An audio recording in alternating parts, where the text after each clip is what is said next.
વર્ષ 2015માં ગુજરાતમાં ભારે વરસાદના કારણે પૂર આવ્યા હતા। ઉત્તર ગુજરાતમાં સૌથી વધુ પ્રભાવિત થયો હતો બનાસકાંઠા અને થરાદ વિસ્તાર। એમાં 40 લોકોના મોત થયા હતા। 8,000 ઉપર નાના પશુઓ અને 42,000થી વધુ મોટા પશુઓના મૃત્યુ થયા હતા। 2,000 કરોડનું પશુધનનું નુકસાન થયું હતું। તે સમયે બનાસકાંઠા જિલ્લાના ઇન્ચાર્જ મંત્રી અને વાવ વિસ્તારના ધારાસભ્ય શંકર ચૌધરી ત્વરિત પૂરગ્રસ્ત વિસ્તારમાં પહોંચી તુરંત કાર્યવાહી કરી હતી। તે સમયે બનાસકાંઠામાં ભાજપમાં માત્ર 2 જ ધારાસભ્યો હતા, જ્યારે કોંગ્રેસના 6 ધારાસભ્યો હતા, જેઓ દક્ષિણના કોઈ રિસોર્ટમાં મહાલતા જોવા મળ્યા હતા। આમ કોંગ્રેસ તે સમયે પણ કિસાનોથી દૂર રહી હતી।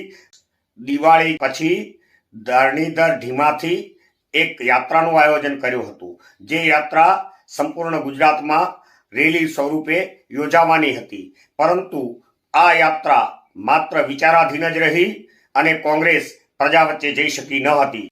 ત્યારે ભાજપ સરકારે 10,000 કરોડ રૂપિયાનું સહાય પેકેજ જાહેર કરી ખેડૂતોને પડખે હોવાનો પુરાવાર કર્યો હતો, જ્યારે કોંગ્રેસ વિરોધ પક્ષ તરીકે સદંતર નિષ્ફળ નીવડી હતી તેવું ચર્ચાસ્પદ બનેલ છે। તાજેતરમાં મહામહિમ રાષ્ટ્રપતિ દ્રૌપદી મુર્મુજીના હસ્તે બનાસ ડેરીને મળેલ પ્રતિષ્ઠિત નેશનલ એવોર્ડ શંકરભાઈ ચૌધરીએ સ્વીકાર્યો અને તેઓએ ગામડાના લોકો, પશુપાલકો, ડેરીના કર્મચારીઓની સંયુક્ત મહેનતનું આ પરિણામ ગણાવ્યું હતું।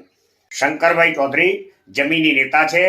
તેઓ પોતાની સંમોહિત મુસ્કુરાહટ અને સંભાષણથી ગુસ્સે થયેલા રિસાયેલા લોકોને મનાવી શકે છે। ત્યારે પ્રજાની હાલાકી દૂર કરવા માટે ભાજપ અને શંકરભાઈ ચૌધરી તકવાદી છે અને આવી તક ઝડપવાની કળા કોંગ્રેસે પણ શીખવી જોઈએ।